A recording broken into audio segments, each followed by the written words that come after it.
আল্লাহ সুবহানাহু ওয়া তাআলা বলতেছেন যে যে এই জিনিসটা মানে তাগুতকে অস্বীকার করলো এবং ইমানকে শক্ত করে ধরে নিল বা ইমান আনলো, সে এমন একটা দড়ি ধরলো যেটা থেকে সে কখনো বিচ্ছিন্ন হবে না। এটা যদি আপনার দাওয়ার মূল বিষয় না হয় তাহলে এটা কখনই নববী দাওয়া আসলে হইতে পারবে না। অনেক সমস্যা আমাদের সমাজের মধ্যে আছে, কিন্তু এগুলো সবগুলো এই মূল সমস্যাটার সাইড এফেক্ট বা উপসর্গ। এটা খুব ইন্টারেস্টিং পয়েন্ট যে রাষ্ট্রের জন্য যখন সহিংসতা হয় ওটা বৈধ, মানে রাষ্ট্র যখন গুলি চালাতে বলে এটা বৈধ, কিন্তু ইসলামের জন্য বলে সে সন্ত্রাসী। যে একদল বলছে জাতীয় পতাকার অসম্মান হয়েছে, আরেক দল বলছে জাতীয় পতাকার সম্মান হয়েছে। পোশাক কেনার সময় আপনি 10টা দোকানে যাবেন, একটা হলো মোবাইল কেনার সময় আপনি 5টা মোবাইল চেক করবেন, স্পেসিফিকেশন চেক করবেন। কিন্তু ইসলামের সময় আমরা চিন্তা করছি যে না, ঠিক আছে, আচ্ছা অমুকের সাথে আছি, এবং এটা এখনও দ্বন্দ্বটা ইসলাম এবং কুফরের শাসনের মধ্যে।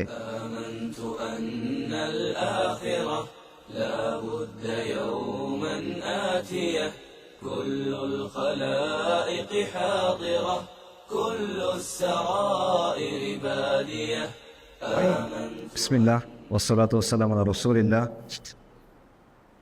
وعلى آله وصحبه وسلم تسليما كثيرا. أما بعد رب اشرح لي صدري ويسر لي أمري واحلل عقدة من لساني يفقهوا قولي.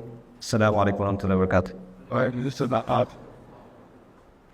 আলহামদুলিল্লাহ, আমরা আজকে এখানে কিছু কথাবার্তা বলার জন্য, আলোচনা করার জন্য একত্রিত হতে পারছি।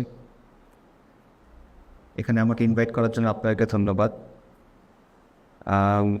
আমি আসলে আরও কম মানুষ হবে, অনেক বেশি মানুষ ক্যামেরাটা, আমি বেশ ইনফর্মাল ভাবছিলাম, এখন একটু ফর্মাল লাগতেছে ব্যাপারটা। যাই হোক, সমস্যা নেই। আমাকে সাকিব ভাই, আপনাদের যে ভাই আমার সাথে যোগাযোগ করছিল, উনি একটা টপিক বলছিলেন, তো আমিও ভাবছি ওই টপিকে আলোচনা করব। বাট ওটার আগে একটা জিনিস জানা দরকার, সেটা হলো আমি একটা আলোচনা করছিলাম একটা জায়গায়, এটার নাম ছিল যুগসন্ধির দায়। এটাই আপনাদের মধ্যে কয়জন শুনছেন? আচ্ছা, খুব বেশি শোনে নেই। আচ্ছা, ঠিক আছে। আচ্ছা, আমি তাহলে কিছু রিপিট করি, কারণ এটা ওটার সাথে রিলেটেড একটা। সো বেসিক আইডিয়াটা হলো যে মানুষের মানব ইতিহাসে বিভিন্ন স্টেজেস থাকে, বিভিন্ন ফেজ থাকে বা অধ্যায় থাকে। এখন বইয়ের একটা অধ্যায় যেমন হয়, আমরা একটা অধ্যায় শেষ হলো, নতুন একটা অধ্যায় শুরু হয়ে গেল, জিনিসটা খুব ক্লিন, রাইট? কিন্তু মানব ইতিহাসের ক্ষেত্রে ব্যাপারটা ক্লিন না। এটা পরিবর্তনের প্রক্রিয়াটা মানে একটা এখানে শেষ হয়েছে, সাথে সাথে একটা শুরু হয়েছে, ব্যাপারটা এভাবে হয় না, বরং দুটো মিলে থাকে। ইংরেজিতে একটা কথা আছে কন্টিনিউম বলে, কন্টিনিউ, যে মানে ক্লিন ব্রেক হয় না, পরিবর্তনের একটা ধারার মাধ্যমে পরিবর্তনটা আসে আর কি। তো যখন একটা অধ্যায় শেষ হচ্ছে, একই সময় আরেকটা অধ্যায় শুরু হয় এবং দুটো মিলে থাকে একটা একটার সাথে, এবং এই জিনিসটা বোঝা একটু কষ্টকর হয়ে যায়। তো এই জন্য তো ইতিহাসে যারা ইতিহাস নিয়ে আলোচনা করেন তারা এটার জন্য একটা শব্দ ব্যবহার করেন যেটাকে বলে হয় যুগসন্ধি। যে যখন একটা যুগ শেষ হচ্ছে আরেকটা যুগ শুরু হচ্ছে, এর মাঝামাঝি যে সময়টা, এটাকে বলা হয় যুগসন্ধি। এখানে নতুন একটা যুগ শুরু হয় নাই, আবার পুরনো যুগটাও চলতেছে, এটা পুরোপুরি বলা যাচ্ছে না। এই একটা মানে ঝামেলার একটা সময়, যেটা এটাকে বলা হয় যুগসন্ধি বেসিক্যালি। তো এটার একটা ভালো এক্সাম্পল হলো রাসূলুল্লাহ সাল্লাল্লাহু আলাইহি ওয়াসাল্লামের নবুয়তের সময়টা।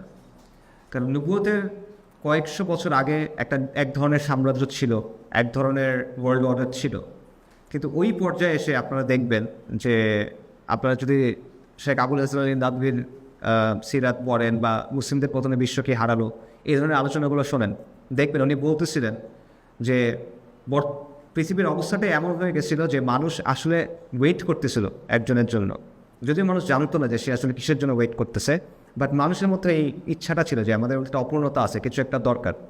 তো ওটা একটা যুগসন্ধির সময়। আগের যে সিস্টেম ওটার কাজ করতেছে না। আগের যে নবী ছিলেন ঈসা আলাইহিস সালাম, তার উম্মত কিন্তু পথভ্রষ্ট হয়ে গেছে, তারা শিরকের মধ্যে চলে গেছে।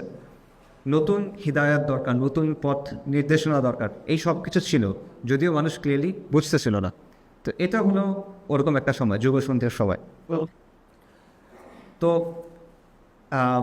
বর্তমানে আমরা যে সময়টায় আছি, আমার প্রস্তাবনা হলো এটা, যে এটা আসলে একটা যুগসন্ধির সময়। মানে আমরা এমন একটা সময় আছি যখন পৃথিবীর ইতিহাসে বড় ধরনের একটা পরিবর্তন ঘটতেছে, কিন্তু পরিবর্তনটা আমরা বুঝতে পারতেছি না, এবং এটা স্বাভাবিক, এটা নর্মালি হয়। যেমন ধরেন, মানে পরিবর্তনটা অনেক বড় আর আমরা নিজেরা খুব ছোট, এই কারণে আমরা বুঝতেছি না। এটা একটা উদাহরণ হলো, পৃথিবী তো ঘুরে, 24 ঘন্টায় পৃথিবী একবার ঘুরে, আহ্নিক গতি বলি আমরা, রাইট? তো এটা তো ঘুরতেছে নিশ্চিত, কিন্তু আপনি কিন্তু বুঝতেছেন না পৃথিবীটা ঘুরতেছে। আপনি তাকায় দেখেন সব কিন্তু স্টেশনারি, কোনো কিছু ঘুরতেছে না। আকাশের দিকে তাকালেও আপনি তাকায় থাকেন, দেখতেছেন ঘুরতেছে না, বাট অ্যাকচুয়ালি কিন্তু ঘুরতেছে। এটা প্রমাণ আছে। প্রমাণ কি? দিন আর রাত হচ্ছে, এটা হলো প্রমাণ, রাইট?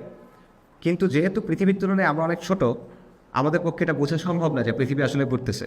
যদিও আমরা এটার মানে ইঙ্গিত পাই, আভাস পাই, কিন্তু আমরা ওই মোমেন্টে বুঝি না যে পৃথিবীটা ঘুরতেছে। এই মোমেন্টে যেমন আমি বুঝতেছি না পৃথিবীটা ঘুরতেছে, আপনিও বুঝতেছেন না।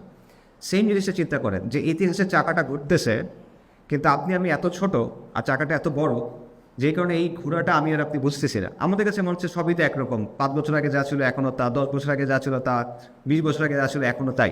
বাট অ্যাকচুয়ালি পরিবর্তনটা ঘটতেছে, এবং এই পরিবর্তনটা ঘটতেছে নানা মাত্রায়, নানা দিকে। যেমন আন্তর্জাতিক বিশ্বে এক ধরনের পরিবর্তন ঘটতেছে। যেমন ধরেন দ্বিতীয় বিশ্বযুদ্ধের পর একটা নির্দিষ্ট ধরনের ওয়ার্ল্ড অর্ডার ছিল, এটা পরিবর্তন হয়ে যাচ্ছে এখন। যেমন ধরেন একটা খুব সিম্পল প্রমাণ হলো দ্বিতীয় বিশ্বযুদ্ধের পর থেকে ওয়ার্ল্ড ট্রেড মানে বৈশ্বিক বাণিজ্য সব কিছু ডলার দিয়ে হতো।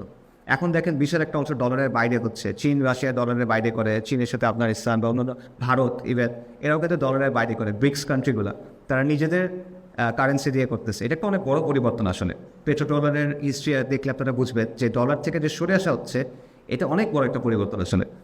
এরকম পরিবর্তন আছে। আমেরিকা এবং ইউরোপ একসাথে ছিল নেটোর মাধ্যমে, এখন দেখেন ট্রাম্প বলছে সে নেটো থেকে বের হয়ে যেতে চায়। তারপর মনে করেন 90-এর পর আমেরিকা এককভাবে একটা সুপার পাওয়ার ছিল, তারা ওয়ার অন টেরর চাপাই দিছে, তারা যা বলছে তাই দিছে, এটসেট্রা এটসেট্রা। এখন দেখেন এগুলো কিন্তু পরিবর্তন হচ্ছে, মাল্টিপোলার ওয়ার্ল্ড এটসেট্রা বলতেছে। আঞ্চলিকভাবে দেখেন ভারতীয় উপমহাদেশে বিভিন্ন ধরনের ঝামেলা, ইন্ডিয়া পাকিস্তানের ঝামেলা আছে, ইন্ডিয়ার সাথে বাংলাদেশের ঝামেলা আছে, মিয়ানমারের অবস্থা দেখেন, পানি নিয়ে লড়াই, এই যে আমাদের নদীর পানি ওরা দেয় না, এটা কিন্তু পাকিস্তানের সাথেও সেম। উপমহাদেশের যতগুলো মূল নদী আছে সবগুলোর উৎপত্তিস্থল হলো ভারতে পড়ছে আর কি।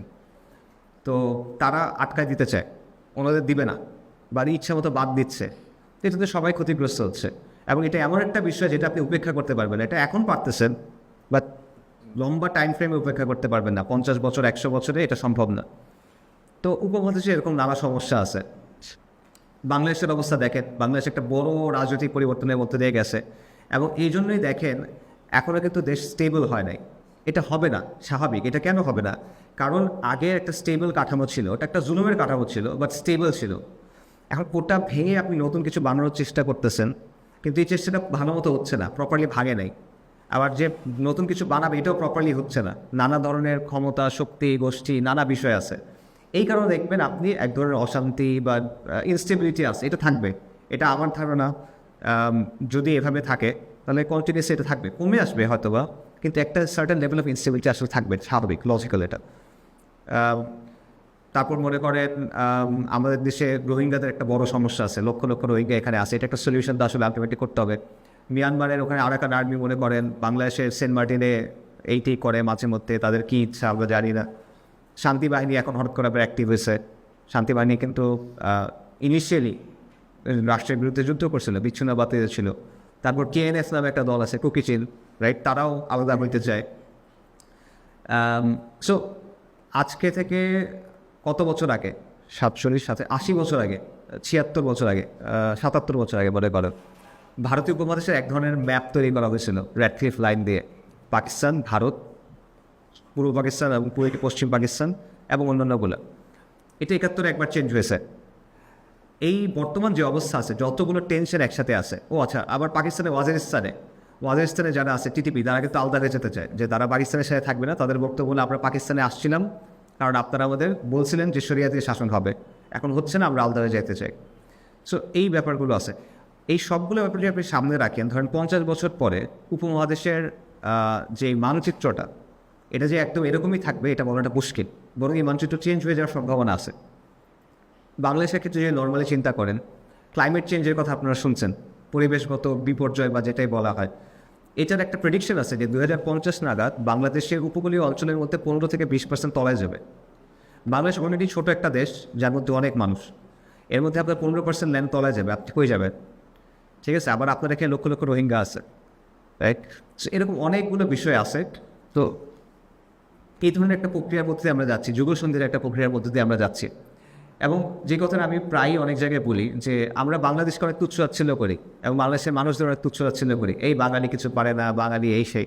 বাট বাংলাদেশের কিছু পার্টিকুলার ধরনের স্পেশালিটি আছে, বিশেষত্ব আছে, যেটা আমরা খেয়াল করি না। যেমন ধরেন, পুরো পৃথিবীর মধ্যে মুসলিম উম্মাহ কত? 1.8 বিলিয়ন বলা হয়, অথবা মনে করেন 2 বিলিয়ন, 200 কোটি। এই 200 কোটির মধ্যে সবচেয়ে বেশি সংখ্যক মুসলিম কোন জাতির? আরব। 2 নম্বরটা ইন্দো পাক সম্ভবত। 3 নম্বরটা হলো বাঙালি। ঠিক আছে, পুরো মুসলিম উম্মার মধ্যে এথনিক্যালি থার্ড লার্জেস্ট গ্রুপ হলো বাঙালি মুসলিম, প্রায় 20 কোটির মতো, 18 থেকে 20 কোটি। আর বাঙালি মুসলিমের মধ্যে 85 থেকে 90% কোথায় পড়ছে? বাংলাদেশে। 5% মতো পশ্চিমবঙ্গে আছে। আচ্ছা, কিন্তু এই জায়গাটাতে এত মুসলিম হওয়ার কথা না, কারণ এই জায়গাটা কখনোই ইসলামের যেই মূল কেন্দ্রগুলো ছিল সেটার সাথে জড়িত ছিল না। যেমন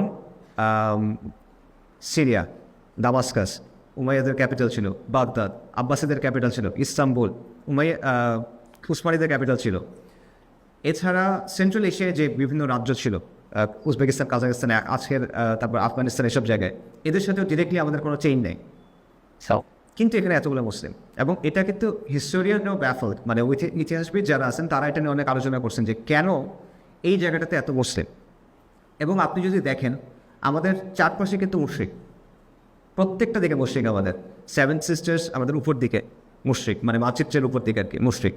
বাম দিকে ভারত মুশরিক, আরাকান মানে মিয়ানমার, আরাকানের একটা অংশ মুসলিম, এবং তারা এথনিক্যালি আমাদের মতোই মুসলিম। আসলে চট্টগ্রামের ভাষা, রোহিঙ্গাদের ভাষা তেমন কোনো পার্থক্য নেই, এথনিক্যালি টেস্ট করলে দেখবেন সেম এথনিসিটি মোরলেস। বাট অন্য সাইডটা আবারও মুশরিক। আরেকটা সাইড আছে, এটা হলো বঙ্গোপসাগর। তো অদ্ভুত একটা বিষয় না যে এই জায়গাটা যেটার সাথে হিস্টোরিক্যালি মুসলিম রাজনৈতিক শক্তির তেমন কোনো সম্পর্ক নাই, চারপাশে মুশরিক দ্বারা পরিবেষ্টিত, কিন্তু এখানে ইসলাম আছে, শুধু আছে না, এটা থার্ড লার্জেস্ট এথনিসিটি মুসলিমদের উম্মার মধ্যে। এবং এখানে হিস্টোরিক্যালি কিন্তু আপনি দেখবেন মুসলিমদের অনেক বড় শাসন ছিল, ইত্যাদি ছিল, নানা জিনিসপত্র ছিল। সো এটা একটা স্পেশালিটি। আরেকটা স্পেশালিটি দেখেন যে গত 15-20 বছরের মধ্যে মুসলিম উম্মার অনেক জায়গায় পরিবর্তনের চেষ্টা করা হয়েছে। একসময় একটা ধারণা ছিল যে উম্মার মধ্যে কোনো পরিবর্তনই আসবে না, ধরেন 70-এর দশক, 80-র দশক খুব হতাশ ছিল উম্মা। এরপর আলহামদুলিল্লাহ একটা চেষ্টা হয়েছে, নবজাগরণের চেষ্টা হয়েছে, পরিবর্তনের চেষ্টা হয়েছে। বাট গত 15-20 বছরের মধ্যে কোন জায়গাগুলো অ্যাকচুয়ালি পরিবর্তন আসছে? পরিবর্তনের চেষ্টা অনেক জায়গায় হয়েছে। আরব বসন্ত কিন্তু অনেকগুলো আরব দেশে হয়েছে, তিউনিসিয়া, বাহরাইন, আলজেরিয়া, মিশর এবং আরও অনেক দেশে হওয়ার চেষ্টা হয়েছে। বাট অ্যাকচুয়ালি গত 15 বছরে যদি আপনি দেখেন কোন কোন জায়গাতে অ্যাকচুয়াল মিনিংফুল কোনো পরিবর্তন আসছে, একটা জায়গায় পরিবর্তন আসছে, এটা হলো আফগানিস্তান, যেখানে আলহামদুলিল্লাহ প্রপার পরিবর্তন আসছে, আল্লাহর শরিয়া সেখানে কায়েম হচ্ছে আলহামদুলিল্লাহ। আরেকটা জায়গায় আপনি দেখেন সিরিয়াতে পরিবর্তন আসছে, পুরোপুরি সরিয়ে আসছে এটা বলাটা মুশকিল এখনও, তবে সেখানে পরিপূর্ণ একটা বৈপ্লবিক পরিবর্তন আসছে, মানে পুরো রাষ্ট্রের কাঠামো তারা বদলায় করতে পারছে, এবং সমাজ কাঠামো ইনফ্যাক্ট। আচ্ছা, বাট এখনও সরিয়ে আসছে কিনা আমরা নিশ্চিতভাবে বলতে পারতেছি না। আচ্ছা, থার্ড একটা জায়গা আছে যেখানে পরিবর্তন হয়েছে, এটা হলো বাংলাদেশ। কিন্তু বাংলাদেশে পরিবর্তনটা এর চেয়ে কম হয়েছে। আফগানিস্তানের মতো তো হয়ই নাই, সিরিয়ার মতো হয় নাই, মানে বৈপ্লবিক পরিবর্তন হয় নাই, কিন্তু একটা গণঅভ্যুত্থান হয়েছে এবং এক ধরনের ভালো ধরনের পরিবর্তন আসছে। হাসিনা রেজিম যেটা ছিল এবং হাসিনা রেজিমের সাথে যুক্ত যারা ছিল তারা কোণঠাসা হয়েছে, কারো পতন হয়েছে, কেউ কোণঠাসা হয়ে গেছে। পুরো উম্মতের মধ্যে চিন্তা করে দেখেন তো, এই রকম পরিবর্তন এই 3টা দেশ ছাড়া আর কোথায় আসছে? ওইভাবে কিন্তু আসে নাই। মিশরে কিছুটা হয়েছিল, আবার ওটা ঘুরাই ফেলছে, রাইট? আর কোথাও কিন্তু আসে নাই। তা চিন্তা করে দেখেন যে বাংলাদেশের এই স্পেশালিটিগুলো কিন্তু আছে, যেটা আমরা অন্য জায়গাগুলো দেখি না। তো এই সব আমি কিছু সংকটের কথা বললাম, যে যুগসন্ধির সময় হচ্ছে, আমাদের সামনে অনেকগুলো চ্যালেঞ্জ আছে। আবার আমি বাংলাদেশের কিছু স্পেশালিটির কথা বললাম, রাইট? যে বাংলাদেশের এবং স্পেশালিটির সাথে জড়িত কি ইসলাম, মুসলিম পরিচয়টা।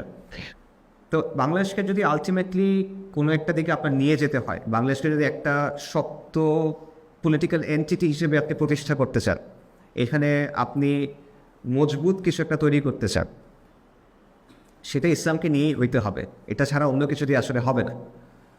যদিও বাংলাদেশের বাস্তবতা এই জিনিসটা আড়াল করার চেষ্টা করা হয়। আমাদের দেশের যারা সমাজকে নিয়ন্ত্রণ করে, রাজনীতি নিয়ন্ত্রণ করে, শিক্ষা মিডিয়া নিয়ন্ত্রণ করে, তারা এটা গোপন করার চেষ্টা করে, মানে এটা আসলে বাস্তবতা। এবং বাংলাদেশের যে স্পেশালিটিগুলো আছে, শুধুমাত্র ইসলাম এবং মুসলিমের জায়গা থেকে দেখলে স্পেশালিটিগুলো ধরা পড়ে, অন্য জায়গা থেকে দেখলে আপনি স্পেশালিটি পাবেন না আসলে। এখন তো এই সংকটগুলো, যুগসন্ধির যে সমস্যাগুলো আমাদের সামনে আছে, ইন্ডিয়ার সমস্যা, আরাকানের সমস্যা, নিজের দেশের ভেতরে সমস্যা, আমাদের সমাজের ভেতরে সমস্যা আছে, সমাজের অবক্ষয় আছে, নানা সমস্যাগুলো আছে। এই সব সমস্যা যদি আপনি ডিল করতে চান, আপনার একটা মজবুত ভিত্তির উপর আসতে হবে, যে ভিত্তির উপর আপনি একটা বাড়ি তৈরি করবেন। আপনার বাড়ি আপনি তৈরি করার পরে বাইরের শত্রুর সাথে আপনি মোকাবেলা করবেন, তাই না? এটা একটা সিকোয়েন্সে করতে হবে আপনার।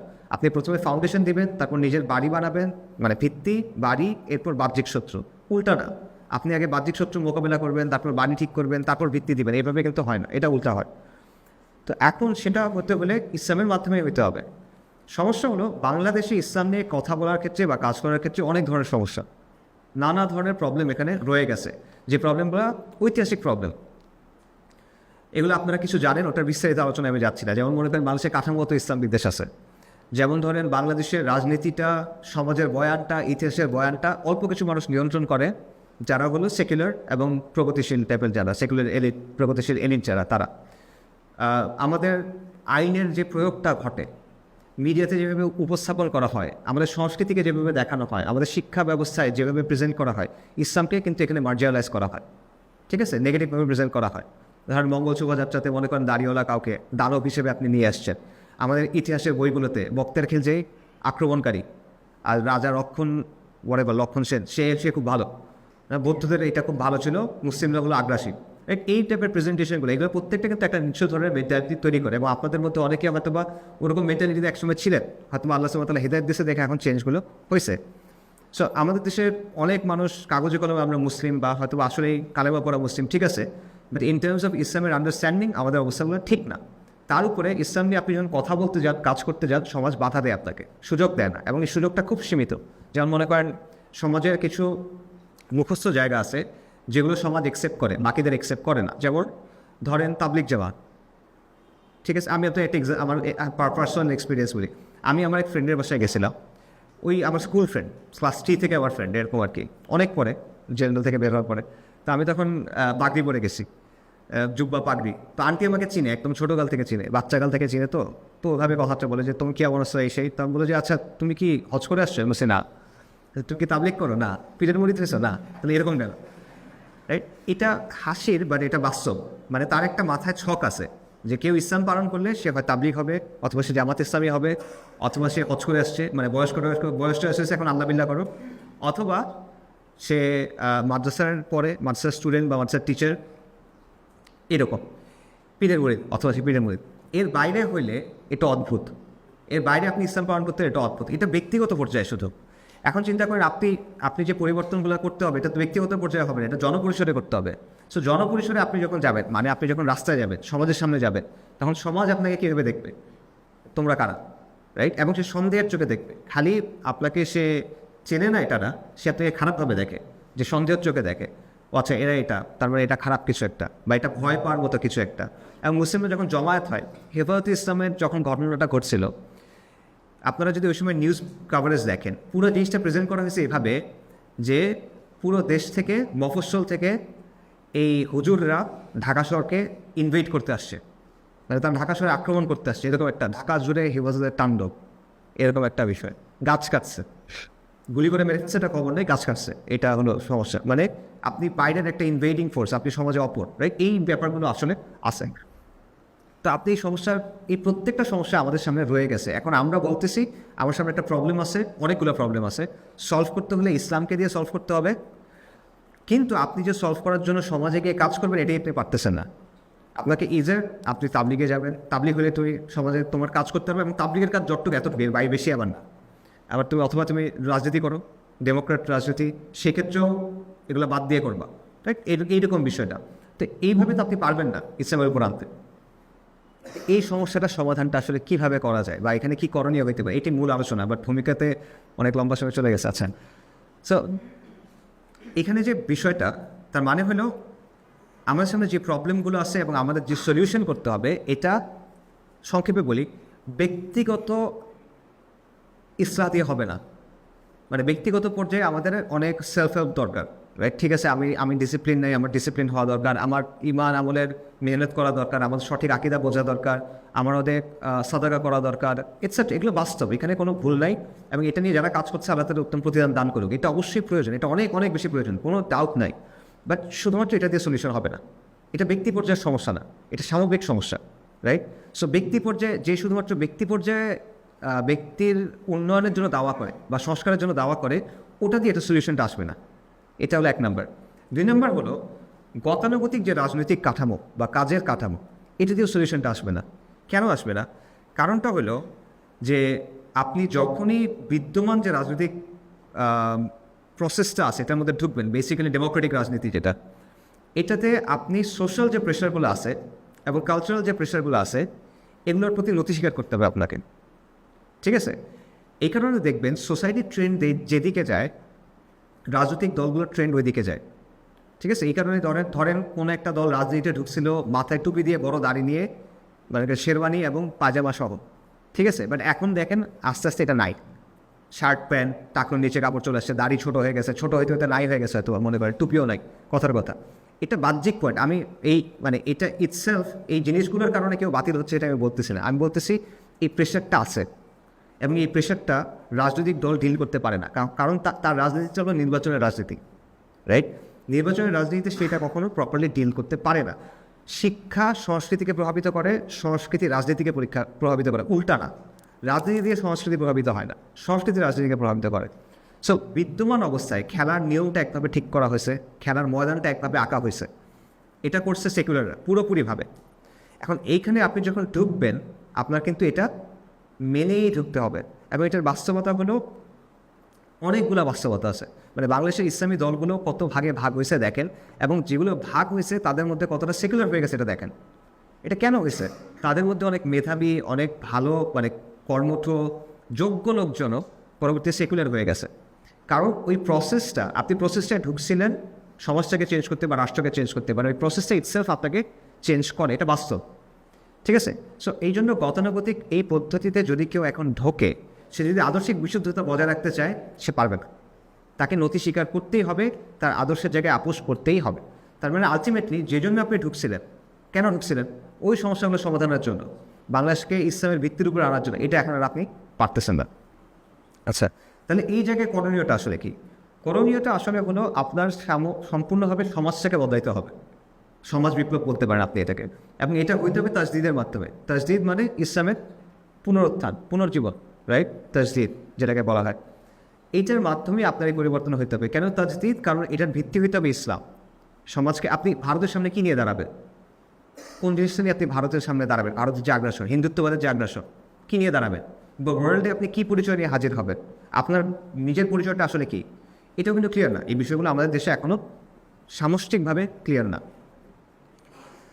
তো এই জন্য প্রয়োজন হলো তাজদিদটা। এখন তাজদিদটা আপনি করবেন কীভাবে, এবং এখানে আপনার অ্যাপ্রোচটা কী হবে? এখানে কি আমাদের যেটা খেয়াল খুশি মনে হয় আমরা সেটা করব, নাকি আমরা কিছু মানুষকে অন্ধভাবে অনুসরণ করব, নাকি আমরা জাস্ট করতে করতে দেখা যাক, আচ্ছা শুরু করি ভাই, দেখা যাক, এভাবে করবো অ্যাড হক যেটা, এটার কোনোটাই আসলে সঠিক না। কারণ আপনি মনে করেন আপনি যদি 1 কোটি টাকা বিনিয়োগ করতে চান কোথাও, কোনো বিজনেসে খাটাবেন, আপনি মনে করেন দিনের পর দিন, সপ্তাহের পর সপ্তাহ এটা নিয়ে গবেষণা করবেন, আমি কোথায় খাটাচ্ছি, এখানে আমার বেনিফিট কত হতে পারে, লস কত হইতে পারে, এই ব্যবসা আগে কারা করছে, তাদের কী হয়েছে, মার্কেটের অসংখ্য জিনিস আপনি হিসাব করার চেষ্টা করবেন, চেক করার চেষ্টা করবেন।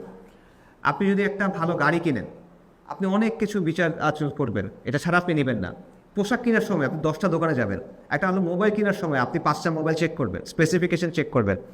কিন্তু ইসলামের সময় আমরা চিন্তা করছি যে না, ঠিক আছে, আচ্ছা অমুকের সাথে আসি, অথবা আচ্ছা ভাই করতে করতে দেখা যাবে, অথবা কাজটা শুরু করি ভাই পরে দেখা যাবে। এটা তো আসলে হয় না।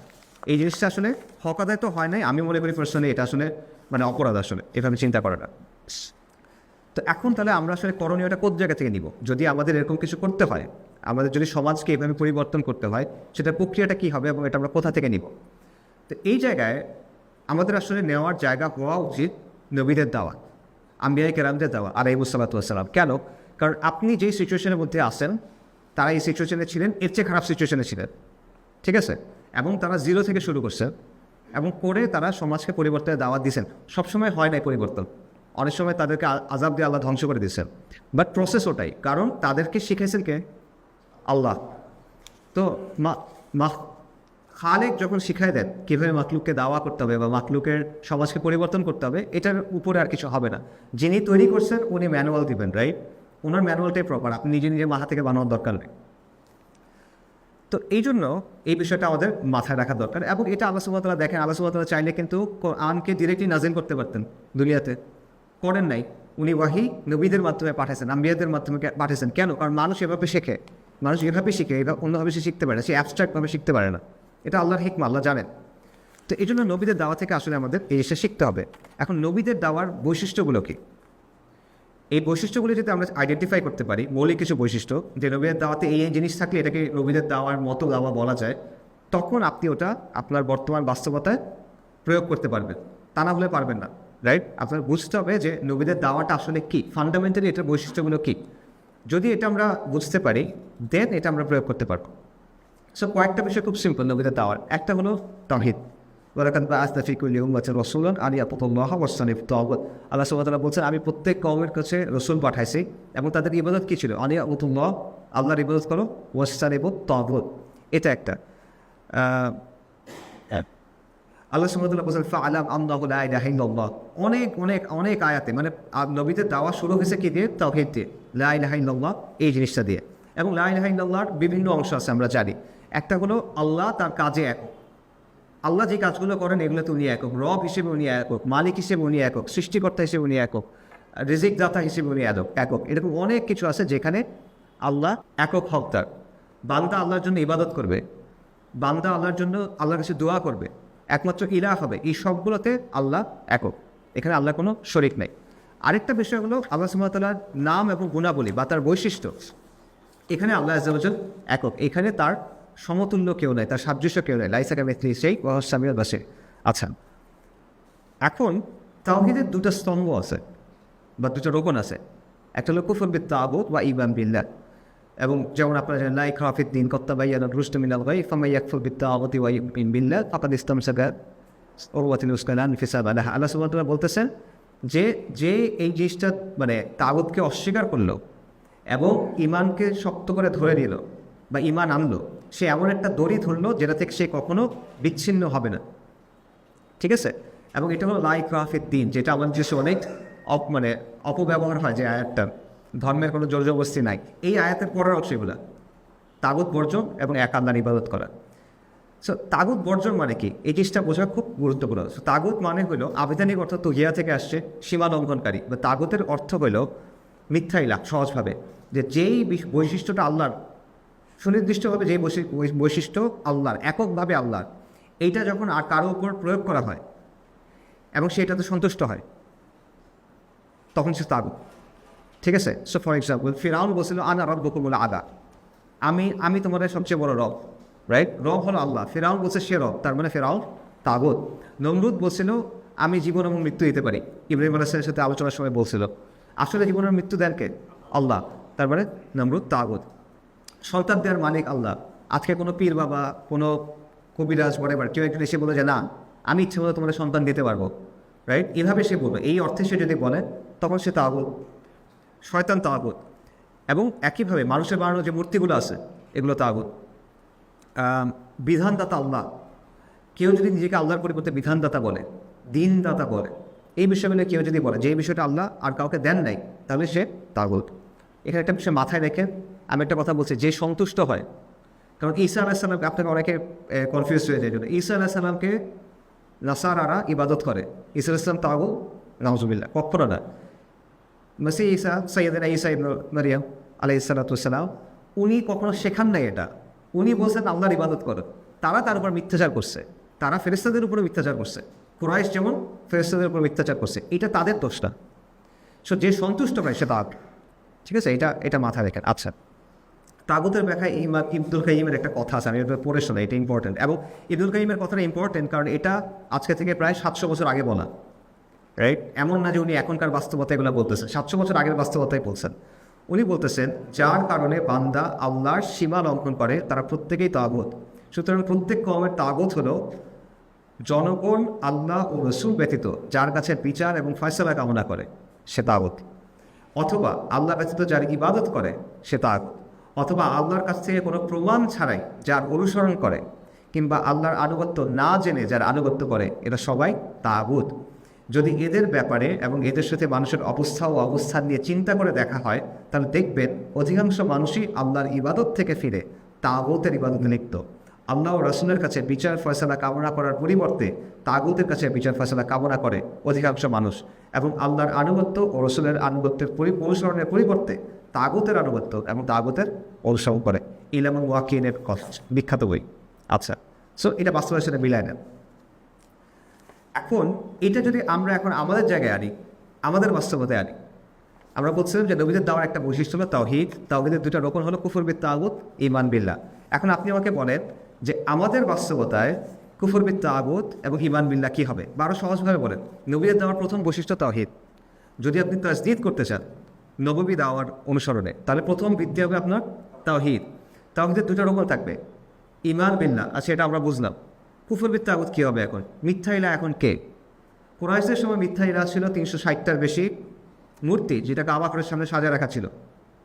এখনকার মূর্তিগুলো এখনও মাটি দিয়ে মূর্তি আছে, এখনও পৃথিবীতে কোটি কোটি মানুষ আছে, শত কোটি মানুষ ইনফ্যাক্ট, যারা মূর্তি পূজা করে, হিন্দুরা, রাইট? বাট এখন অন্য ধরনের মূর্তি আছে। সেই মূর্তিগুলো হলো মতবাদ দিয়ে বানানো, সেই মূর্তিগুলো হলো তত্ত্ব দিয়ে বানানো, সেই মূর্তিগুলো হলো প্রতিষ্ঠান দিয়ে বানানো। যে আধুনিক সময়ে মানুষ কিছু মতবাদ তৈরি করছে, মানুষ কিছু আইডিওলজি তৈরি করছে, এবং মানুষ কিছু অ্যাবস্ট্রাক্ট জিনিস তৈরি করছে, জাতি, রাষ্ট্র, এরকম কিছু জিনিসগুলো তারা তৈরি করছে, জাতিসংঘ, যেগুলো ধরা যায় না, আপনি দেখবেন না, এবং তারা বলে না যে আমি রব, কিন্তু তারা আপনার কাছে দুটো জিনিস দাবি করে। এক, তারা সার্বভৌমত্ব দাবি করে। দুই, তারা পরিপূর্ণ আনুগত্য দাবি করে। ঠিক আছে, এই জিনিসটা ইম্পর্টেন্ট, এই জিনিসটা বোঝাটা জরুরি।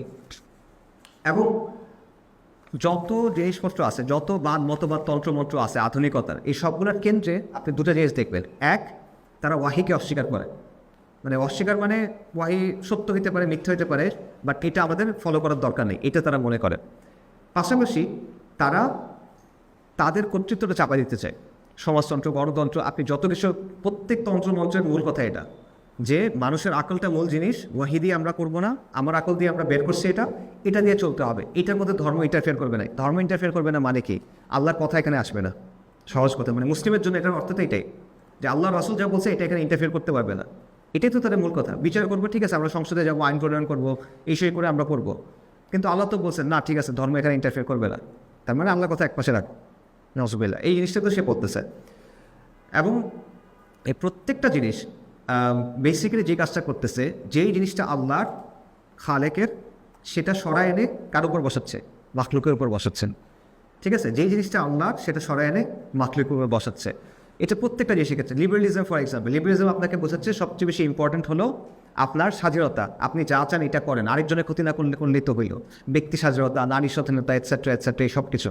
এখানে মূল বিষয়টা আসলে কি? আপনি নফসের দাসত্ব করবেন। আল্লাহ সুবহানাহু ওয়া তাআলা বলছেন আফারাইতা মান ইত্তাখাযা ইলাহাহু হাওয়া, আপনি তাকে দেখেন না যে তার হাওয়াকে ইলাহ হিসেবে নিছেন। এটা লিবারেলিজম বেসিক্যালি। সেকুলারিজম কি বলতেছে? সেকুলারিজম, শেখ আব্দুল আজিজ তারিফের একটা কথা আছে যে যারা সেকুলার তারা কি বলে, যে বেসিক্যালি আসমানে আল্লাহ আছে, ঠিক আছে, জমিনে আল্লাহর কথা শুনবো না, নাউজুবিল্লাহ। এটাই তো বলতেছে। আর আল্লাহ সুবহানাহু ওয়া তাআলা কি বলছেন? আল্লাহ সূরা যুখরুফে আছে, আল্লাহ কি বলছেন? আল্লাহ আসমানেও ইলাহ, আল্লাহ জমিনে ইলাহ। সুবহানাল্লাহ। শুআয়ব আলাইহিস সালাম তার কওমকে গিয়ে যখন বলছেন যে তোমরা আল্লাহর ইবাদত করো আর ওজনে কম দিও না, তার কওম কি বলছে? বলছে তুমি আমাদের ব্যবসার মধ্যে এগুলো কেন নিয়ে আসতেছো? তুমি যে আল্লাহর ইবাদত করবে, সালাত তুমি এগুলো করো, ব্যবসার মধ্যে এগুলো কেন আনতেছো? শুআয়ব আলাইহিস সালামের কওম এটা একটা ক্ষেত্রে বলছে, ব্যবসার ক্ষেত্রে। বর্তমান সময়ে আমরা এটা সর্বজনীন বানায় ফেলছি, প্রতিটা ক্ষেত্রে, এক্সেপ্ট মসজিদের ভেতরে ছাড়া।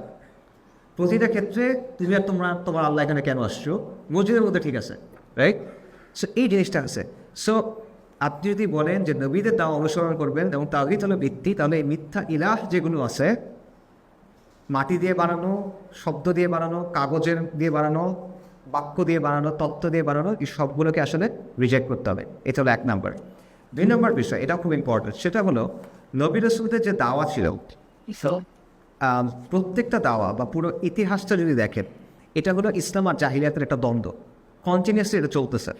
ঠিক আছে, রাসূলুল্লাহ সাল্লাল্লাহু আলাইহি ওয়াসাল্লামের কথা চিন্তা করেন, ওই সময় ওয়ার্ল্ডে অনেক ঘটনা ঘটতেছিল। ধরেন পারস্য এবং রোমের মধ্যে ফাইট চলতেছিল, চীনের সাম্রাজ্য ছিল, বিশাল সাম্রাজ্য, সেই সাম্রাজ্যের মধ্যে নিজেদের নানা ধরনের দ্বন্দ্ব চলতেছিল। ভারতে অনেক রাজারা ছিল, মুশরিক রাজা যারা ছিল, এদের নিজেদের দ্বন্দ্ব চলতেছিল। কুরাইশের মধ্যে দ্বন্দ্ব চলতেছিল, যেই দ্বন্দ্বের কারণে আবু জাহেলরা সত্য জেনেও আল্লাহ রাসূলকে গ্রহণ করল না, সাল্লাল্লাহু আলাইহি ওয়াসাল্লাম। কিন্তু এই সব কিছু, ওই সময়ের একটা লোক যদি ইতিহাস লিখতো, তার কাছে এগুলো সবচেয়ে ইম্পর্টেন্ট বিষয়, রাইট? কিন্তু আজকে দেখেন ওই সময় সবচেয়ে ইম্পর্টেন্ট বিষয় কি? নবী সাল্লাল্লাহু আলাইহি ওয়াসাল্লামের দাওয়াত, যেটা ওই সময় মানুষ গুরুত্বপূর্ণ মনে করে দেয়। আমি যে আরেক জায়গায় বলছিলাম যে বদরের যুদ্ধকে আল্লাহ বলছেন ইয়াউমুল ফুরকান, সত্য মিথ্যার পার্থক্যকারী দিন। ইতিহাসের মধ্যে ওই বছরের জন্য না, দ্বিতীয় হিজরির জন্য না, কিন্তু মানব ইতিহাসে ইয়াউমুল ফুরকান একটা বদরের দিন। এটা কেন? ওই সময়ে পুরো পৃথিবীর জনসংখ্যা কত ছিল আমি খুঁজছি, 624, আনুমানিক 20 থেকে 30 কোটি পুরো পৃথিবীর।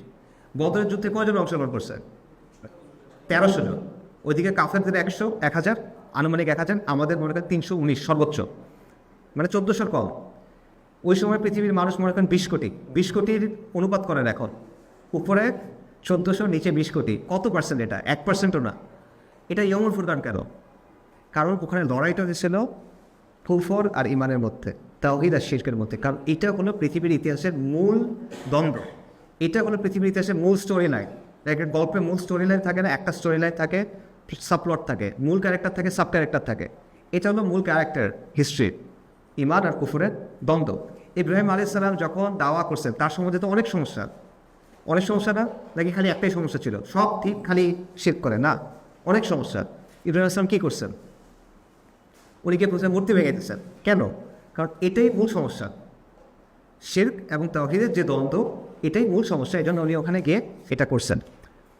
তো একইভাবে আমাদের অবস্থা যদি আমরা চিন্তা করি, আপনার দাওয়ার ক্ষেত্রে এটা কেন বললাম? কারণ নবীদের দাওয়ার বৈশিষ্ট্য হলো তারা এই মূল সমস্যাটা চিহ্নিত করতে পারছিলেন এবং সেটা অনুযায়ী তারা তাদের দাওয়াটা করছেন। এবং মূল সমস্যাটা সবসময় কিসের সাথে যুক্ত?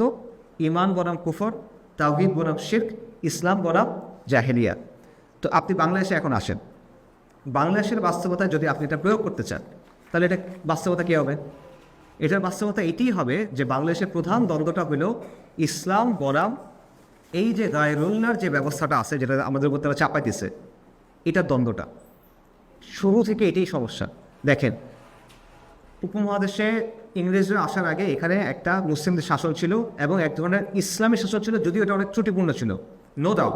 এটা প্রপার শরীয়ত শাসন ছিল, এটা বড়টা মুশকিল আসলে, ঠিক আছে? বাট স্টিল আইনগতভাবে তারা বলতো যে শরিয়া এই বিচার হবে, এটসেট্রা, এরকম জিনিসপত্রগুলো ছিল, যদিও অনেক প্রবলেম ছিল। এটাকে সরাইছে কারা? ব্রিটিশরা। ব্রিটিশ যখন সরাইছে, এখন আমরা যাদেরকে আকাবির বলতেছি, যে কোনো ধারা, আলে হাদিস বলেন, পালাকুটি সুন্নিরা বলেন, দেওবন্দিরা বলেন, জামাত ইসলামী বলেন, যে কোনো ধারা যাদেরকে আমরা আকাবির বলি, এদের সবার শুরুটা কীভাবে? ব্রিটিশের বিরুদ্ধে লড়াই করে বা আন্দোলন করে। তাদের আন্দোলনের উদ্দেশ্য কী ছিল? ইসলামকে আবার ফিরে আনা। তার মানে আমাদের বাপ দাদা বা আমাদের বড় দাদারা, শাহুল্লাহ মুহাদ্দিস দেহলভী থেকে শুরু করে সৈয়দ আহমেদ শাহিদ, শাহ ইসমাইল শাহিদ, শাহ আব্দুল আজিজ রাহিমাহুল্লাহ, হাজি শরীয়তুল্লাহ, তিতুমির, মাওলানা উলায়াত আলী, মাওলানা ইনায়েত আলী, ইমদাদুল মুহাজ্জির মাক্কি, তারপরে মাওলানা রশিদ আহমেদ গাঙ্গোহী, আকাবিরা দেওবন্দ সহ যতজন আছে, সবার শুরুটা কোন জায়গায়? দেখেন, তারা ইসলামে তাজদিদ করবেন, কারণ কুফর গানেব হয়েছে, কুফর আমাদের উপর চেপে বসছে, ইসলাম ফেরত আনতে হবে। এইটাই কিন্তু দ্বন্দ্ব। এইটা নিয়ে তারা 100 বছরের উপর কাজ করছেন, কুরবানি করছেন, শহীদ হয়েছেন, জেলে গেছেন। এই যে আপনার এগুলো বইয়ে আছে, আন্দামানে আপনাদের পাঠা দেওয়া হয়েছে, কী পরিমাণ টর্চার করা হয়েছে, রাইট? এই জিনিসটা হাইজ্যাক হয়েছে যখন এগুলো ছেড়ে এই কম কোথায় গেছে? জাতীয়তাবাদে আত্মনাদ দিয়ে গেছে, মুসলিম জাতীয়তাবাদ, হিন্দু জাতীয়তাবাদ, এই সেই মুসলিম লীগ, কংগ্রেস, বেসিক্যালি সহজ ভাষায়। ওলামায়ে কেরামের আন্দোলন কিন্তু খিলাফত আন্দোলন পর্যন্ত ছিল। আপনি দেখবেন যে তাদের ধারাবাহিক একটা আন্দোলনের ধারাবাহিকতা ছিল, জিহাদ আন্দোলন ছিল, অন্যান্য দাওয়া ছিল, এটসেট্রা। কিন্তু এরপর থেকে আন্দোলনের এই কমের পুরো নেতৃত্বের স্টিয়ারিং চলে গেছে কংগ্রেসের কাছে এবং মুসলিম লীগের কাছে। এবং মুসলিম লীগ থেকেই কিন্তু এখনকার যত রাজনৈতিক দল আছে, এরা সবার বংশগতি হলো মুসলিম লীগের সাথে জড়িত ডিরেক্টলি, রাইট? এবং আদর্শগতভাবে চিন্তা করতে হবে এটাই থেকে। সো এই অঞ্চলের ঐতিহাসিকভাবেও দ্বন্দ্বটা হলো ইসলাম এবং কুফরি শাসনের মধ্যে, এবং এটা এখনও দ্বন্দ্বটা ইসলাম এবং কুফরি শাসনের মধ্যে। এই জিনিসটা আপনার বুঝতে হবে। এটা যদি আপনার দাওয়ার মূল বিষয় না হয়, তাহলে এটা কখনই নববী দাওয়া আসলে হইতে পারবে না। অনেক সমস্যা আমাদের সমাজের মধ্যে আছে, কিন্তু এগুলো সবগুলো এই মূল সমস্যাটার সাইড এফেক্ট বা উপসর্গ, রাইট? সিমটমস, এটার সিমটমস। আপনি আওয়ামী লীগ পড়ে গেছে, বাংলাদেশের সবচেয়ে বড় বাতিল শক্তি ছিল আওয়ামী লীগ, ঠিক আছে? মানে ইন্ডিজিনাস বাতিল শক্তি, ভূমিপুত্র বাতিল শক্তি, বাইরের অনেক বাতিল শক্তি এখনও আছে। এটা পড়ে গেছে, কিন্তু আপনার সমস্যা কিন্তু যায় নাই, রাইট? এই আওয়ামী লীগ যাবে, আরেকটা দল আসবে, সেটা যাবে, আরেকটা দল আসবে, কিন্তু আপনি এটা করতে থাকবেন, এই পরিবর্তন আসবে না যতক্ষণ না পর্যন্ত আপনি কিসে ফেরত আসতেছেন, দিন ইসলামে ফেরত আসতেছেন। সো এটা আপনার দাওয়ার কেন্দ্র দিতে হবে, ঠিক আছে? এই জিনিসটা বুঝেন। নবমী দাওয়া থেকে এটা আমরা বললাম যে নবীদের দাওয়ার দুইটা বৈশিষ্ট্য, প্রথম বৈশিষ্ট্য 7টা বৈশিষ্ট্য আছে, প্রত্যেকটা এখনকার কিছু বাস্তবায়ন হয় এটা বলার কথা, আমাদের সময় আছে 10 মিনিট, আমি কভার করতে পারতেছি না, বাট আমি জাস্ট এই একটা পয়েন্ট বলতেছি। নবীদের দাওয়ার মূল বৈশিষ্ট্য, প্রত্যেক নবী তাওহীদের দাওয়াত দিয়েছেন। তাওহীদের দুইটা বৈশিষ্ট্য, দুইটা রোকন, কুফর বিল তাগুত, ঈমান বিল্লাহ, মিথ্যা ইলাহকে অস্বীকার করা, এক আল্লাহর ইবাদত করা পরিপূর্ণভাবে। এবং আরেকটা আমি বললাম যে নবীদের দাওয়াটা সবসময় ঈমান ও কুফর, ইসলাম ও জাহেলিয়াত, তাওহীদ ও শিরকের যে চিরন্তন লড়াই, এটার অংশ। তো এই দুটো জিনিস আপনি বাস্তবায়ন করতে আসেন, তার মানে হলো আপনার মানুষের বানানো তন্ত্রমন্ত্র, মানুষের বানানো ব্যবস্থা, মানুষের বানানো মতবাদ, এই সবগুলোকে অস্বীকার করতে হবে, এটা কুফর বিল তাগুত। এবং আপনার বলতে হবে আমরা এক আল্লাহর ইবাদত করব, মসজিদে, ঘরে, বাইরে, রাস্তায়, হুকুমতের ক্ষেত্রে, সমাজের ক্ষেত্রে। এটা হলো ঈমান বিল্লাহ। এবং আপনার বলতে হবে যে সমাজের মূল দ্বন্দ্ব যেটা, ইসলাম আর জাহেলিয়াতের দ্বন্দ্বটার প্রকাশ হলো আল্লাহর আইন বনাম গায়রুল্লাহর আইন। ইসলামের যে স্পিরিট আছে, ইসলামের যে সার নির্যাস, ইসলামের যে সৌন্দর্য, ইসলামের যে রুহানিয়াত, এগুলো আলটিমেটলি পরিপূর্ণভাবে প্রকাশিত হয় ব্যক্তির ইবাদতের মাধ্যমে তো অবশ্যই, বাট এটা একটা প্রকাশ হয় পুরো হুকুমতের মাধ্যমে। এই জন্যই তো নবী সাল্লাল্লাহু আলাইহি ওয়াসাল্লাম একটা হুকুমত তৈরি করছিলেন। রাষ্ট্র বলাটার ক্ষেত্রে অনেক ইস্যু আছে, হুকুমত তো প্রতিষ্ঠা করছে, এখানে কোনো সন্দেহ তো নাই, রাইট? সো ইসলামের শিক্ষাটা পরিস্ফুটিত হয় ওই হুকুমতের মধ্যে দিয়ে, ওইটা একটা সমাজ তৈরি করে। জাকাত আপনি কিভাবে দিবেন? জাকাত কে দেয়? কার কাছে জাকাত আদায় করে? কে? খলিফা। নবী সাল্লাল্লাহু আলাইহি ওয়াসাল্লাম করছে, এরপর খলিফা করবে, শাসক করবে, এবং শাসক এটা বাস্তবায়ন করবে। এটা ইসলামের একটা 5টা মৌলিক স্তম্ভের মধ্যে একটা না, সেটার সাথে জড়িত আছে কে? দেখেন, শাসক। আমরা এখন বর্তমানে যেভাবে জাকাত দিই, ঠিক আছে, এটা আদায় হয়ে যাবে ইনশাআল্লাহ, কিন্তু এটা কিন্তু আইডিয়াল সিচুয়েশন না। আইডিয়ালি নবী সাল্লাল্লাহু আলাইহি ওয়াসাল্লাম নিছেন শাসকদের কাছে নেওয়ার কথা। এবং জাকাতের আসরাফদের মধ্যে, জাকাতের হকদারদের মধ্যে একটা হলো জাকাত কালেক্টর। জাকাত কালেক্টর কোথায়, কীভাবে আসবে যদি শাসক না থাকে? সো দেখেন, ওই জিনিসটাই কিন্তু আলটিমেটলি ইসলামের পরিপূর্ণ বহিঃপ্রকাশটা ওই সিস্টেমের মাধ্যমে হয়, যেটা আল্লাহ আমাদের দিছেন, রাইট? একইভাবে কুফরের পরিপূর্ণ প্রকাশটা একটা সিস্টেমের মাধ্যমে হয়, যেটা কাফেররা আমাদের দিছে, যেটা হলো এই সেকুলার ব্যবস্থা। সেকুলার ব্যবস্থা কিন্তু তত্ত্ব নিয়ে আপনার সামনে আসে না। আপনার দৈনন্দিন জীবনে কোনো তত্ত্ব আপনারা শুনেন নাই, কিন্তু আমাদের জীবনটা সেকুলার হয়ে গেছে। কেন? কারণ এই সিস্টেম তো সেকুলার, রাইট? তো এই সিস্টেমটা, ইসলামের সিস্টেম আর সেকুলার ব্যবস্থার যে সিস্টেম, এটি আসলে মূল দ্বন্দ্বটা, যেটা আমাদের বুঝতে হবে। আচ্ছা, এইটা গেল আরেকটা পয়েন্ট কাভার করে, যেহেতু অন্য পয়েন্টগুলো যাওয়া যাবে না, এটাও বলি। সেটা হলো, এই জিনিসটা বোঝার সবচেয়ে সহজ উপায়টা হলো সার্বভৌমত্বের ব্যাপারটা চিন্তা করেন।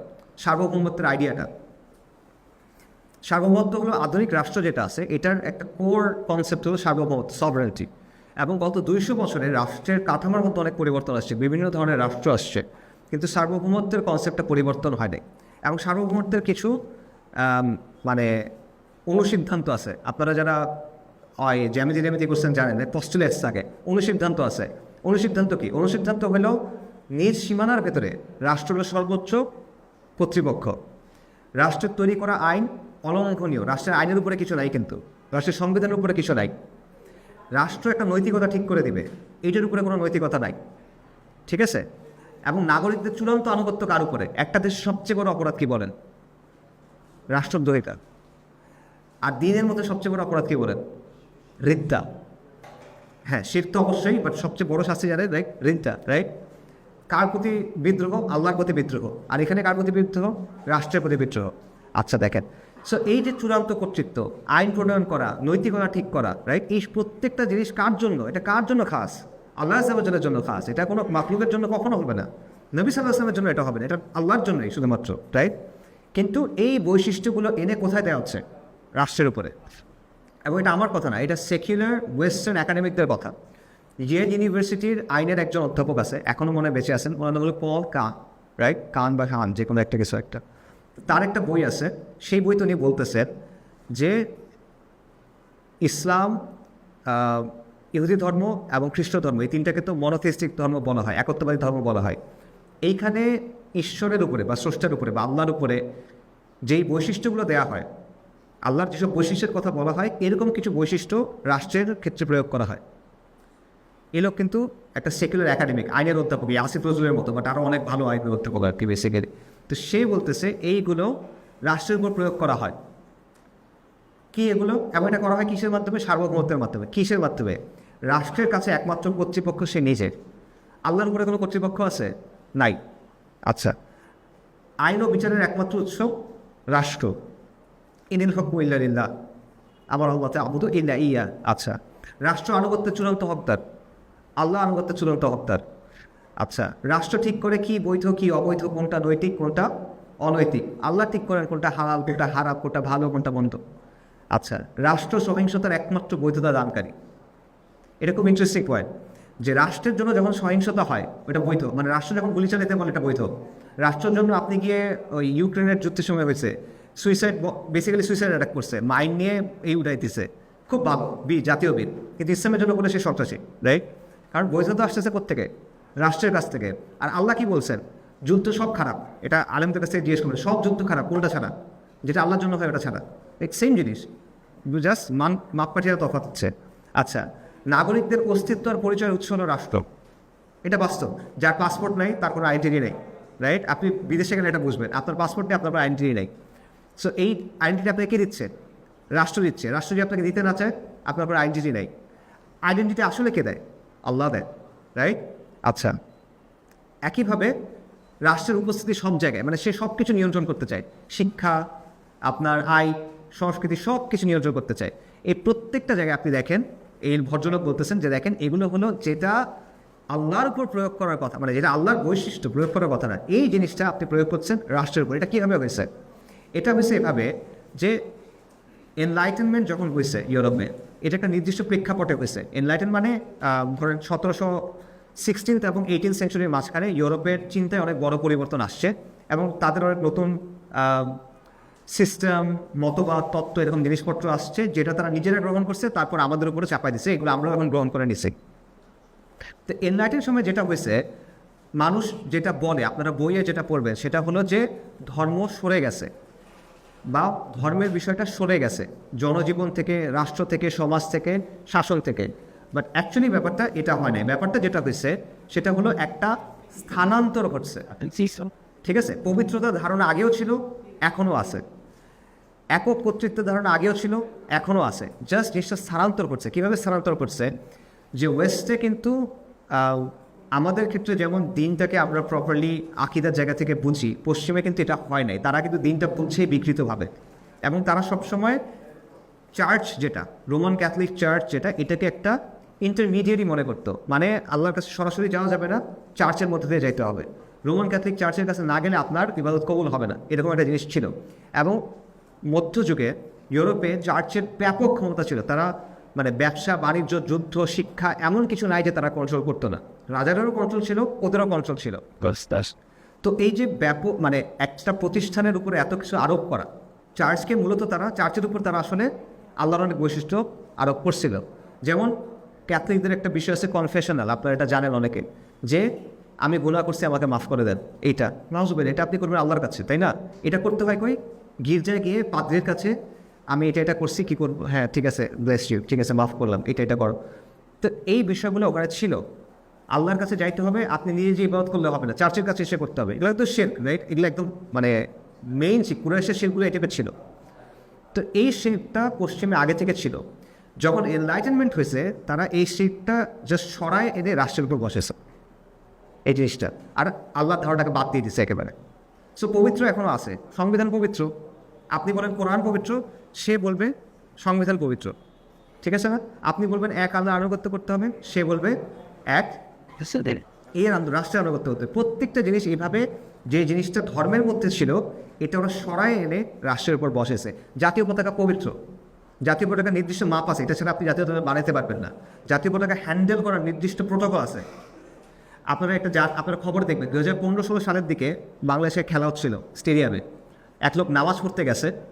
তো নামাজ কীভাবে পড়বে? তো পতাকা বিছায় নামাজ পড়ছে। এটা নিয়ে তখন অনেক কথা হয়েছিল ফেসবুকে, যে একদল বলছে জাতীয় পতাকার অসম্মান হয়েছে, আরেক দল বলছে জাতীয় পতাকার সম্মান হয়েছে, ঠিক আছে, রাইট? অসম্মান হয়েছে, পায়ের নিচে দাঁড়াইছে, আরেকজন বলছে সম্মান হয়েছে কারণ পতাকার উপর নামাজ পড়ছে। বাট সমস্যাটা কি দেখেন, দুজনই বলতেছে পতাকাকে সম্মান করতে হবে, কিন্তু কেন সম্মান করতে হবে পতাকাকে? ওটা তো একটা কাপড়ের টুকরা, এটাকে আমি কেন সম্মান করব? কারণ এটার উপরে আমি এমন কিছু আরোপ করছি যেটা এটার মধ্যে নাই, আমি বাইরে থেকে নিয়ে আসছি, এটা পবিত্র, রাইট? আপনার দেশ পবিত্র, আপনি যে কোনো কারণে মানুষ মারেন আপনাকে শাস্তি দেওয়া হবে, রাইট? আপনি দেশের জন্য মানুষ মারেন আপনাকে পুরস্কার দেওয়া হবে। চিন্তা করে দেখেন বিষয়টা, খালি পুরস্কার দেওয়া হবে না, দেশের জন্য মানুষ মারার জন্য আমরা মানুষকে উদ্বুদ্ধ করি, দেশপ্রেমিক, বীরশ্রেষ্ঠ, এই সেই হ্যান ত্যান, দেশপ্রেমিক অমুক তমুক বলি না আমরা।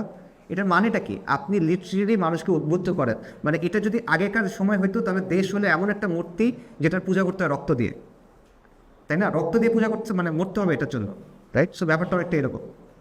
তো এইটা জাস্ট একটা এক্সাম্পল, আমি জাস্ট সার্বভৌমত্বের কথা দিয়ে বুঝাইলাম যে কীভাবে এই জিনিসটা, যে মিথ্যা ইলাহ বর্জন করবে এবং তাওহীদের ব্যাপারটা, এটা কীভাবে এখানে ফাংশন করে। সো এখানে আমি শেষ করতেছি যেহেতু আমাদের সময় আর নাই, আরও 5টা পয়েন্ট ছিল এরকম। যাই হোক, সো মূল পয়েন্টটা হলো এই দুটো থেকে আমরা যেটা বুঝলাম, আমি যদি সামারি করি, আমাদের সামনে একটা সংকটের সময়, আমাদের সামনে সম্ভাবনার সময়, এটাকে যদি আমরা পাড়ি দিতে চাই, আমাদের শুধু আমরা এখানে যারা আসি, আমরা যারা প্র্যাকটিসিং, এদেরকে নিয়ে চিন্তা করলে হবে না, আপনার পুরো কমকে নিয়ে চিন্তা করতে হবে, ঠিক আছে? এই পুরো কমটাকে নিয়ে আপনার চিন্তা করতে হবে, যে কমটা মুসলিম কম, ঠিক আছে? এবং খালি মুসলিম কম না, এটা উম্মতের মধ্যে 3rd highest largest ethnic group, এদেরকে নিয়ে পাড়ি দিতে হবে। এবং এটার জন্য এই সমাজটাকে আগে ইসলামের ভিত্তির উপর আনতে হবে, কিন্তু এটা আনতে গিয়ে আমরা অনেক ধরনের চ্যালেঞ্জের মুখোমুখি হই। তো এই ক্ষেত্রে সংস্কারমূলক কোনো পদ্ধতি বা ব্যক্তি পর্যায়ে কিছু দাওয়া বা গতানুগতিক রাজনীতি দিয়ে আসলে হবে না, আপনার পরিপূর্ণ একটা সমাজ পরিবর্তন লাগবে, একটা সমাজ বিপ্লব লাগবে তাজদীদের মাধ্যমে। এখন সমাজ বিপ্লবটা কীভাবে হবে? এটা তো একটা ছোটোখাটো বিষয় না, রাইট? তো কীভাবে হবে? এটার জন্য আমাদের যেতে হবে নবীদের দাওয়ার কাছে, আলাইহিমুস সালাতু ওয়াস সালাম। নবীদের দাওয়ার মৌলিক কিছু বৈশিষ্ট্য আছে, সেই বৈশিষ্ট্যগুলো আমরা আইডেন্টিফাই করব, এরপর দেখবো ওরা কীভাবে আমরা বর্তমানে বাস্তবায়ন করতে পারি। এর মধ্যে দুটো আমরা আলোচনা করছি, একটা হলো তাওহীদ, একটা হলো ঈমান ও কুফরের বা ইসলাম ও জাহেলিয়াতের চিরন্তন যে দ্বন্দ্ব।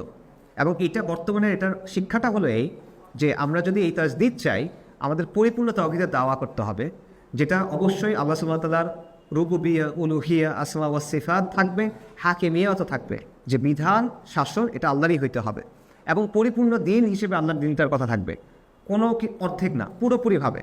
এটা আপনার দাওয়ার অংশ, এটা ঈমান বিল্লাহর অংশ। আর কুফর বিদ তাগুতের অংশ বা তাগুতকে অস্বীকার করার অংশগুলো যত মিথ্যা ইলাহ আছে, সেটা জাতি হতে পারে, রাষ্ট্র হতে পারে, জাতিসংঘ হতে পারে, কোনো মতবাদ হতে পারে, মুজিববাদ হতে পারে, বাঙালি জাতীয়তাবাদ হতে পারে, যত কিছু আছে এটাকে আপনার রিজেক্ট করতে হবে। এবং আমাদের এটা দাওয়াতটা মানুষের কাছে পৌঁছায় দিতে হবে বারবার, যে এখানে মূল দ্বন্দ্বটা কি। আওয়ামী লীগ বিএনপি না, বিএনপি এনসিপি, বিএনপি জামাত, অমুক দল তমুক দল, এগুলো না, আমেরিকা বনাম ভারত না, ওয়াশিংটন বনাম দিল্লি না, এটা হলো কুফর আর ঈমান, আর কিচ্ছু না। মানুষকে যখন নবী দাওয়াত দিয়েছেন সাল্লাল্লাহু আলাইহি ওয়াসাল্লাম, সাহাবায়ে কেরাম দাওয়াত দিয়েছেন রাদিয়াল্লাহু আনহুম আজমাইন, তারা কিন্তু এভাবেই দাওয়াত দিয়েছেন যে তুমি যেটা করছো এটা শিরক, তোমার যেটা করতে হবে এটা হলো তাওহীদ, এইভাবে করবা। কথা, মূল কথা কিন্তু এটাই। কথা অন্যভাবে বলছেন যে হ্যাঁ ঠিক আছে তুমি এগুলো বাদ দিয়ে আল্লাহর ইবাদত করো, বাট কথা তো এটাই, তাই না? একটা জিনিস বাদ দিতে বলছেন, একটা জিনিস ধরতে বলছেন, এবং এটা তো কালেমার শিক্ষা, লা ইলাহা ইল্লাল্লাহ, যেটা উলামায়ে কেরাম বলে যে নাফি এবং ইসবাত। আপনি প্রথমে নাফি করছেন, মানে কি? আপনি প্রথমে প্রত্যাখ্যান করছেন লা ইলাহা, আর কোনো ইলাহ নাই ইল্লাল্লাহ, আল্লাহ ছাড়া। প্রথমে প্রত্যাখ্যান, তারপরে সত্যায়ন। সো প্রত্যাখ্যান করতে হবে কোনটাকে? এই কুফর যেটা সবচেয়ে গালেব কুফর আমাদের উপর, যেটা আমাদের উপর সবচেয়ে গালেব কুফর হিন্দুরা, মানে হিন্দুদের মূর্তি পূজা না, আমাদের উপর সবচেয়ে বড় গালেব কুফর হলো সেকুলারিজম। সো সেকুলার ব্যবস্থা, সেকুলার সিস্টেম, ফাংশন, এটাকে আপনার যা ইচ্ছা বলেন, এটাকে সেকুলার রাষ্ট্র না বলেন, যে রাষ্ট্রই বলেন, আলটিমেটলি ব্যাপারটা কুফর। এটা আপনার মানুষকে বলতে হবে যে তোমার করার কথা এটা, আর তুমি করতেছো এটা। সো আগে নাফি করো, তারপর ইসবাত করো, আগে এটা প্রত্যাখ্যান করো, তারপর সত্যায়ন করো, এটা আপনার দাওয়ার ভিত্তি দিতে হবে, ঠিক আছে? তো বেসিক্যালি ইনশাআল্লাহ এটা আসলে একটা বইয়ের আলোচনা, একটা বই আমি লেখার কাজ করছি, ওই বইটা হয়তো বিস্তারিত আরও থাকবে। আমি ইচ্ছা ছিল পুরোটা কভার করার, বাট আমি নিজেও শিওর ছিল আপনার হবে কি না, হয়ও নাই, 20% আলোচনা করা গেছে। বাট আলহামদুলিল্লাহ আপনারা এই কষ্ট করে আলোচনা শুনছেন, আল্লাহ আমাদের জানার বোঝার আমল করে তৌফিক দান করেন। ওয়া আখিরু দাওয়ানা আলহামদুলিল্লাহি রাব্বিল আলামিন। আসসালামু আলাইকুম ওয়া রাহমাতুল্লাহ।